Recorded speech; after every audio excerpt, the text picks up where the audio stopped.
Il y avait un pauvre qui gagnait sa subsistance en creusant de l'argile qu'il vendait.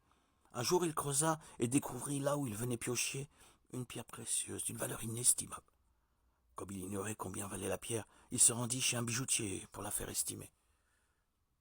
Il n'y a personne dans ce pays qui puisse vous payer le prix de cette pierre, s'exclama l'artisan. Il faut vous rendre à Londres, la ville royale.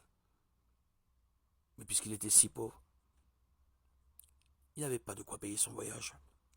Il vendit donc tout ce qu'il possédait, mendiant de porte en porte, jusqu'à ce qu'il réunisse assez d'argent pour se rendre jusqu'au bord de la mer. Il voulait embarquer sur un navire, mais il n'avait pas de quoi payer son billet. Il s'adressa au capitaine et lui montra sa pierre précieuse. Celui-ci l'invita immédiatement à monter à bord. Tu es un homme d'une grande prudence, lui dit le capitaine, en le comblant d'honneur. Une cabine de première classe lui fut offerte avec tout le confort digne d'un millionnaire. La cabine qu'il occupait avait une lucarne qui donnait sur la mer. Et lui passait son temps à se délecter, à se réjouir de son diamant, particulièrement pendant le repas. La joie du cœur favorise la bonne digestion. Au cours d'un repas, il posa le diamant devant lui, sur la table, puis après s'être repu, il s'endormit. Entre-temps, le mousse qui nettoyait les cabines entra et s'empara de la nappe pour en jeter les miettes. Il ne remarqua pas le diamant et secoua le tout par-dessus bord.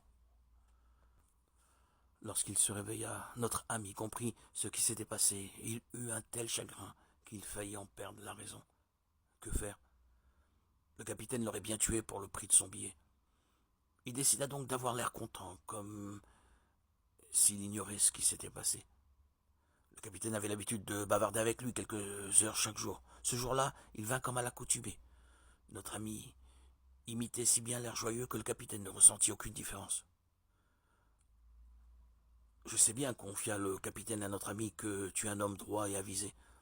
Or, j'ai acheté du blé en très grande quantité pour le revendre à Londres, où je pourrais réaliser un immense bénéfice. Mais je crains que l'on ne m'accuse d'avoir détourné la réserve royale. Passons donc l'achat en ton nom, je te paierai cher pour ce service. L'homme accepta. Ils conclurent l'affaire et signèrent. Alors, arrivé à Londres, le capitaine mourut subitement. Notre homme hérita de tout son avoir. Il y avait plusieurs fois la valeur du diamant. Ce conte nous enseigne. Le diamant ne lui appartenait pas. La preuve, c'est qu'il le perdit. Le blé lui appartenait. La preuve, c'est qu'il le garda. Et ce qui lui a permis d'atteindre son but. C'est parce qu'il s'est encouragé et renforcé. Il n'a pas perdu espoir. Voilà la leçon de ce conte. Ne perds pas espoir. Sois confiant. Place toujours ton regard, ton espérance en direction du Seigneur. Là se trouve l'essentiel